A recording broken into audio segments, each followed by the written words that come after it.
Daniel, nice to see you. Thank you. Has the international break been kind to you and your squad? What can you tell us?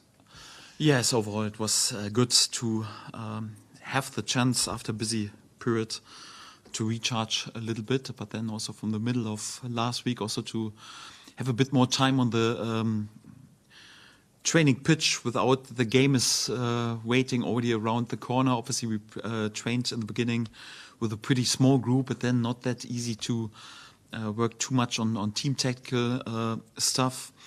We've also used our under 21 to train even 1 or 2 sessions together with them to have also a proper amount of numbers. So it's always a bit tricky because just from Tuesday on the lads were slowly coming back. We're still without a few players even today, and we'll just have more or less tomorrow to prepare. But also some good news in terms of the before the international break injured players. So Max Wilber was today the first time back in team training.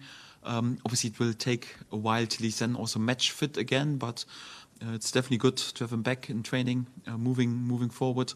Obviously also for Patrick it was beneficial to have 2 weeks on the training pitch, and also Ampadu is back in team training since last Friday. So overall, pretty good in these terms. Yes, the players who are back from their international duties, we have no new injury concerns apart from Willie Gnonto. We're still waiting for Junior Firpo. He's just on his way back. Will arrive here at Thorpe Arch then in the late afternoon, and then we will assess him. But the first feedback is also that there is no new injury for him as an outcome. So it seems like apart from the question mark from Willie, everyone is fit and ready for the final push for the season. Do you think there is a good chance that Willie may well be fit, along with Ethan, though, to be involved on Saturday? We will see. So with Willie, obviously it's an ankle injury. He travelled back from the national team, arrived here with us on Sunday. Since then, assessment, treatment, rehab work. Today we tried to involve him the first time in a light session.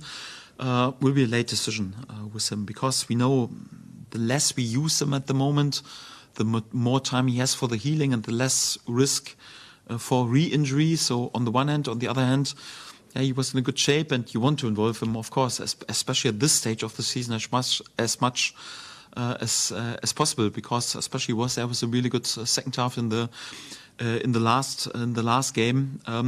We won't do anything stupid, so that's definitely for sure. But I hope to have him at least available for the squad. But the final test will be tomorrow, so he didn't have any team training with duels or intensity so far. So the final test is more or less tomorrow, our final session. Then we make a call if he's ready for the squad or not. If it doesn't make sense.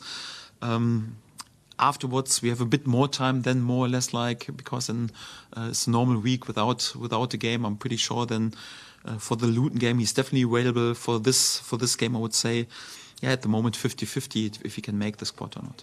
And with Ethan again, it seems like he's healed a lot more quickly than we expected. I mean, it seems to be a real possibility for you now, earlier than you thought. Is that a fair assessment? Yes, I would also say so. A bit more than 1 or 2 weeks earlier than in the beginning expected. Of course, a big boost, and I was quite hopeful, if I'm honest, because he normally returns back after injury pretty quickly and is doing his rehab work pretty serious and focused, and to have him back in team training. I spoke a lot about his value for us as a group, in the group, and of course also his value as a player is pretty beneficial. So pretty good to have him back in training. It also is an option, and he's our captain, and also with him it's also a bit special. So he will definitely be in the squad also for the game on Saturday. Willie Gnonto, if he's fit, Daniel, and as you said, he had a really good performance, last time out. How big a decision, or how close a decision is it now for him to start?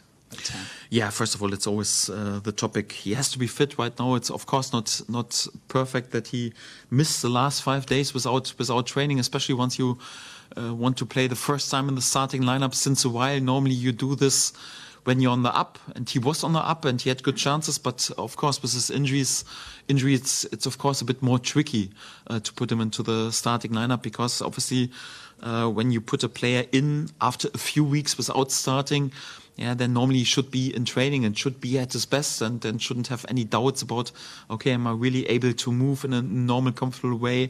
That makes the situation, of course, more complicated, but he had a little dip in form after impressive start into the season, but I got the feeling in general, so the last weeks he came closer and closer also to start games again, and was a good advertisement also for him in the last game. I liked his performance in the second half against QPR very much. Of course, he has also lots of competition in his offensive positions, in his natural winger positions, or even the more central positions that he has not played that often, but a player who shows good performances and is on the up always increases his chances also to play.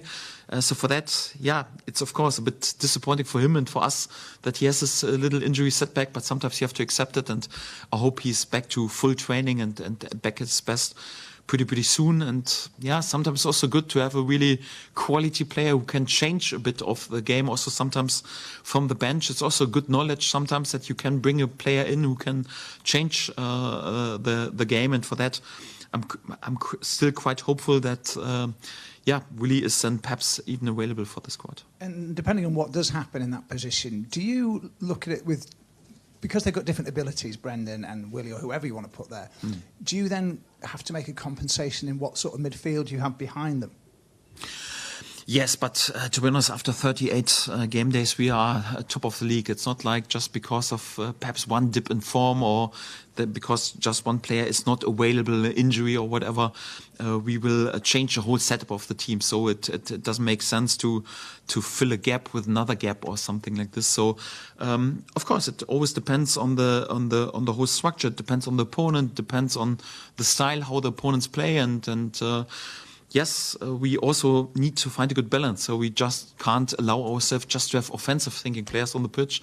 So you also need a good balance in the team, and also a good stability, a good core, and good defensive behavior is always the basics. And for that, we can't just play with offensive players and number 10s and pushing forward fullback. So sometimes you also have to adapt and adjust a little bit. And yes, this plays a role. But what we won't do is more or less like, after being top of the table after 38 game days right now, to change the whole setup, because it has brought us into this position.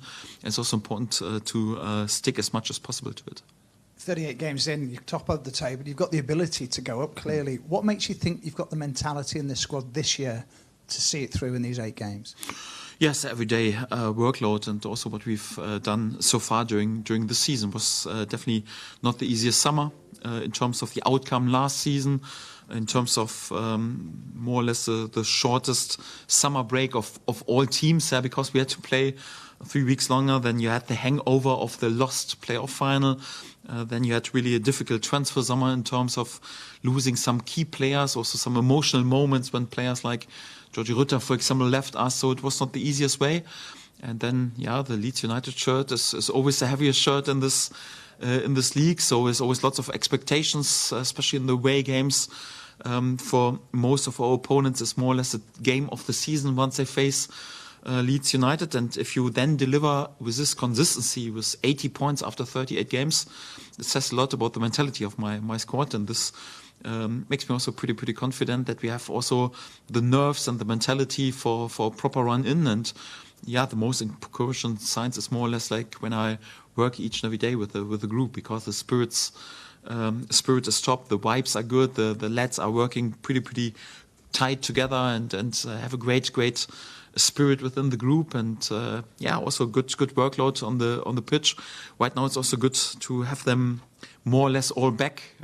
Again, still waiting for Junior, and again, a few players were just on recovery today due to different time zone travelings and whatever. So first game after the international break is always a bit complicated, but I'm pretty sure that we will be able to put a starting lineup out who is ready to run, to fight, and also to play for the 3 points. And then also that we then can also head into the final games, and crunch time starts right now, and we are ready. And finally, for me, Swansea City, they have lost 10 of the last 14 league games. They've put a new manager in for now, in Alan Sheehan, until the end of the season. They've dropped to 6 points of the drop zone. How tense a game do you feel this will be on Saturday? Yes, first of all, I expect, a difficult game, because the first game after the international break is for us even a bit more complicated, more or less, than for any other teams, because we have so many players on international duty, and to have them back just for one training session is always a bit tricky. And then, again, Junior was playing more or less in the early hours of Wednesday morning, not back in the UK yet, just on his way back, different time zones. Quite similar to our Tanaka, so it's difficult, especially once the players have just played on Tuesday and then they have to travel along in different time zones. So we have to make some late calls. So this then to have also just one training session tomorrow together makes it always a bit complicated. The first game, yes, and also Swansea as a team, obviously. So when I think about the new management, since they took over, they concentrate also a bit more like on protecting their own goal. Since he took over, 5 games, 3 clean sheets. In this last 5 games, they've just conceded 3 goals. So it says a lot about their approach. It's normally a good possession side and also a side who presses high. And we have also had a pretty open game against them in the first game, and we have used this. Right now they play a bit more pragmatical, so still possession is in their DNA, but the focus is also a bit more on defending their own goal, and they've proven this in the last 5 games since he took over, and for that we are quite respectful. We know it won't be the easiest task to create chances against them, to score goals against them, so we have to work for it, and under these circumstances it's especially a bit tricky, but we also know how important our home games especially also are in the run-in, and for that, although the challenge is there and it will be a difficult game, we want to find some good solutions to create chances to score goals, and then hopefully also to secure all 3 points. Thank you. Great. Now that Patrick's back on the grass, are you able to start considering him as an option yet, or is it too soon? And do you consider Harry Gray an option, or is it too soon in terms of his age?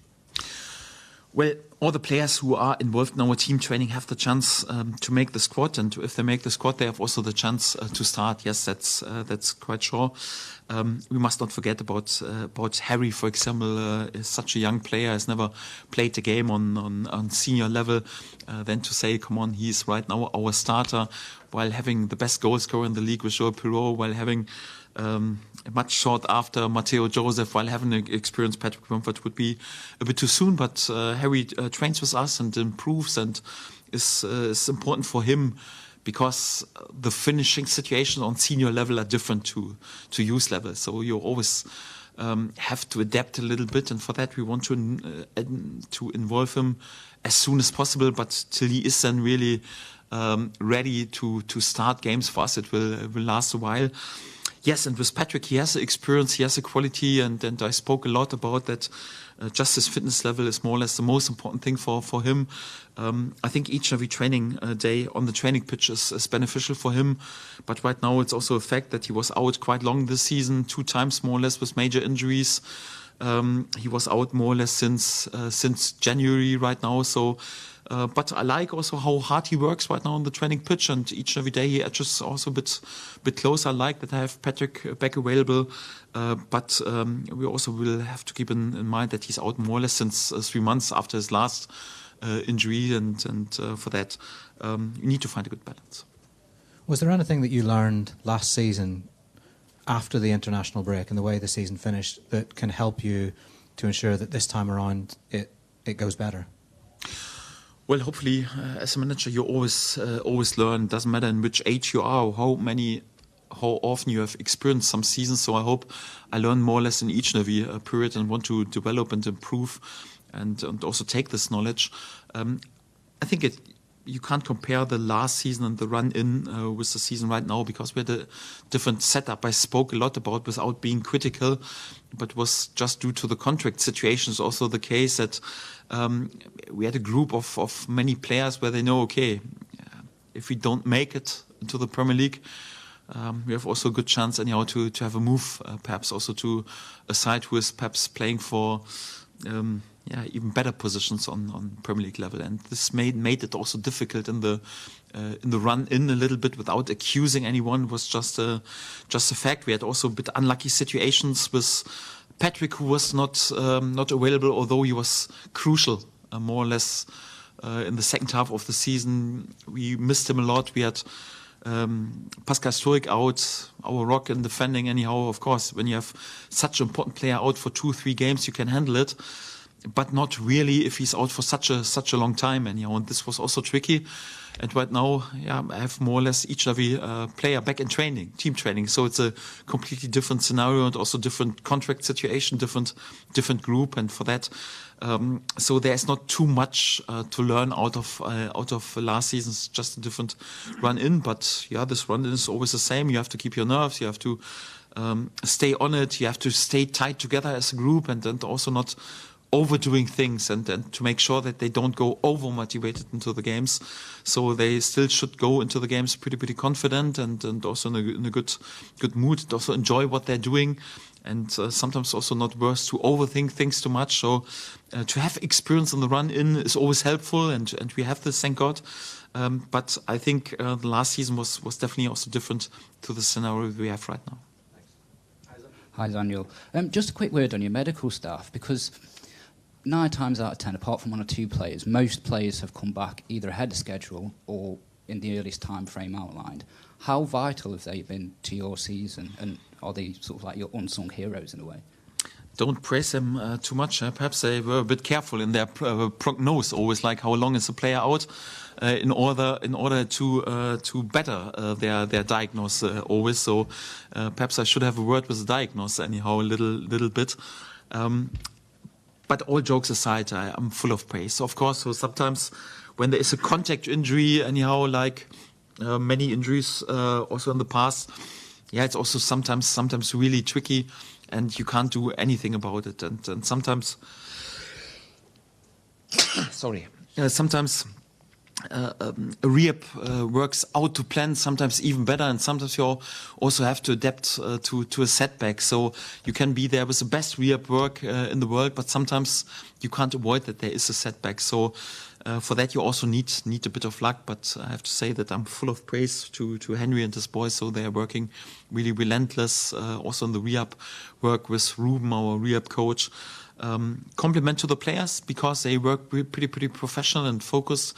But it's not just we are top of the league because we just have more or less the best football players to be successful as a team. The staff has the same level of importance, and the feeling is that I have really a top class staff, really starting from our medical head with Henry, with our physios, with our sports science nutritionists, with our internals. We have a really good group, and they always make sure they look after the players. And if a player let the standard drop, even on the physio bed, anyhow, they make sure that no, we want to be professional, want to be at the best, and we're doing a really good job in these terms, and lots of praise. And they are instrumental.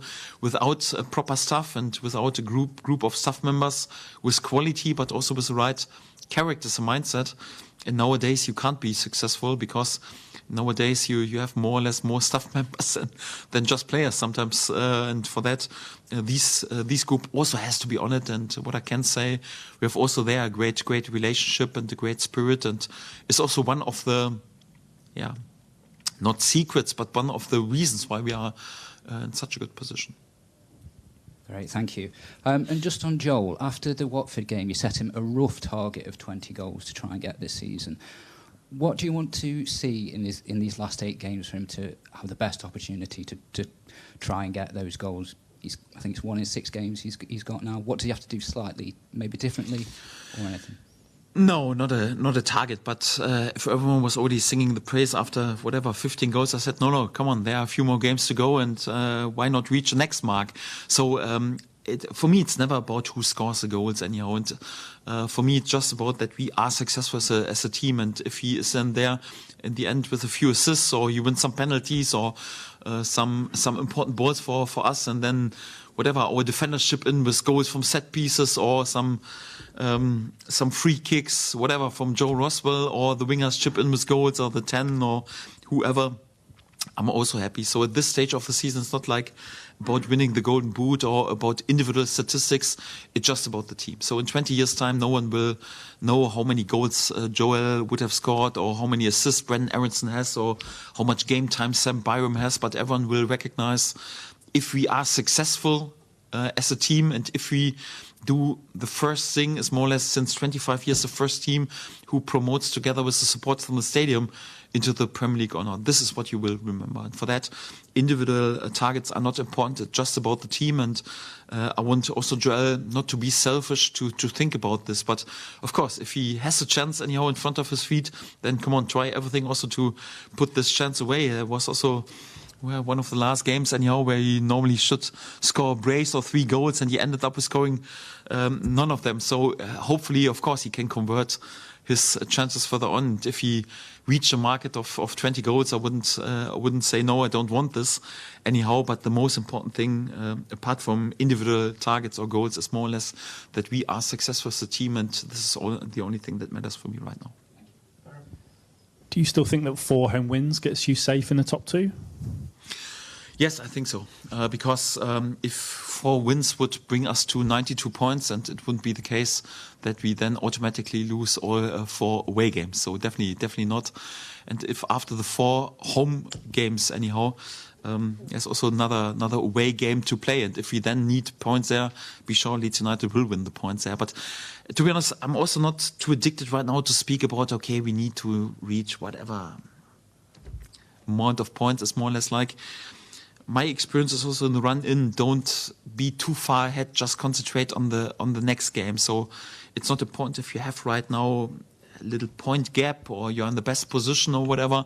It's more like, come on, focus just on being at your best in the next game and grind out as many points as possible. So yes, one thing I can guarantee, if our home supporters help us to sing us to 4 home wins, then 100% we will go up there. There's no doubt about this. But I also don't want to be respectless, more or less, to speak about, the home games will be the easy games and we will win them easy. No, it's not. They are really, really difficult games, and especially also in the run-in. So it's always proven more or less like in the run-in. Also, the home games are pretty difficult, and for that we have to respect each every game. And right now we just have 1 game, so it's a bit like more or less like final route is a bit like a knockout stage. You go into each every game and want to be successful right now, and this is also what we want to do at Swansea. For that, I don't look too far ahead to the point tally I want out of the 4 home games or in total. It's just like, I want to be as good as possible against Swansea and hopefully also 3 points against them.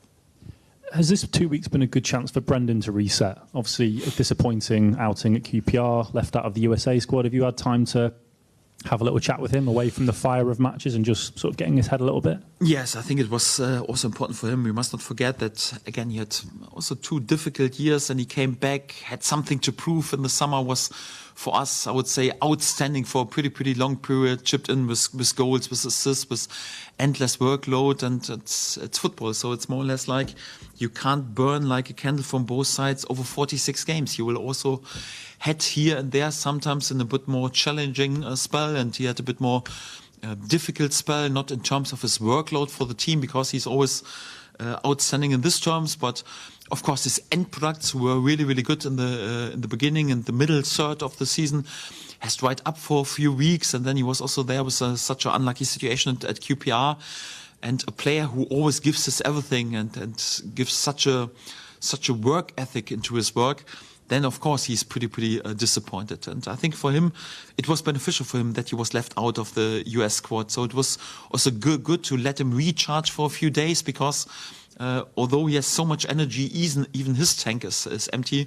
But you could also feel during the last days in training that he is recharged and he looks much sharper. So he scored many goals in training, assisted a lot. Yeah, workload like always relentless, and he's on the up again. And this is important. We need him on the up also in the last 8 games. And the gut feeling is, at least at the moment when I judge him, also what he does in training is more like that his dry spell and his a bit more challenging spell is over right now, and he can concentrate again on back of his best. That's not a guarantee that he will play from now on each and every game as well. So there is also competition, perhaps not with the natural number 10, but we have also other players who can play in this role. But I'm pretty sure he will have a decent impact, especially what he did, I would say, over more or less 90% of the season so far. And then he can also make sure that, the last 10% is just a little dip that each and every player has, more or less. And I'm quite confident that he can return back to his best. Hi, Daniel. For yourself, Chris Wilder and Scott Parker, you keep scaling the Championship, and then something much bigger and more difficult in the Premier League comes into view. How great is the personal desire for yourself, and I guess for Scott and Chris to go up and then to prove yourselves as a recognised and regular Premier League manager? Well, first of all, I can't speak for Chris, and for Scott, I just can speak about myself. And if I'm honest, so in my younger ages as a coach, my first years, I was also thinking about, okay, I need to prove something, I need to prove this and that. This is gone, because it's more or less like either you are a really good manager or not. So I don't believe in more or less like you're a top manager here and a poor manager there, and either you're good and you have skills and you're a top manager or not. And I don't think it's more or less that it's more like if you work for whatever more than a decade on a top level, is more or less, and you have to prove anything or something. So of course, when with a newly promoted side, it's always a bit more challenging and difficult to finish, for example, a mid-table. Yeah, in comparison to, I overtook a decent Bundesliga side, Borussia Mönchengladbach, and we finished a mid-table. And of course, it's easier to do this than, for example, to do this with a newly promoted Norwich City side who didn't spend any money anyhow, and just played in the Premier League with players who have never played before and never played after their spell on this level. And it's more like it's still a player's game, and managers are not magicians anyhow. So you always have to get the best out of what you have. And if I'm really honest, so for me, the first season we had with Norwich, for example, it was even a little miracle that we, with this group, I love this group, and we had great characters and great players, but again, it was not a Premier League side. It was more or less a great achievement to have even more than 20 points in this season. That's definitely a fact. So for that, I'm far away from personal desire. I can't speak for Chris and Scott, but I think they're also confident managers, and they know what they're capable of, and they don't have to prove anything. Chris Wilder had a fantastic season with Sheffield United, first season last time once they were promoted. And my only desire is more or less like to bring success to this club, to Leeds United. So I've chosen also like this club, knowing, of course, that we play right now once I overtake it in the Championship. But my big desire is to bring this club back to the Premier League and to establish them there, because this is, I think, where the club belongs. The club belongs to the Premier League.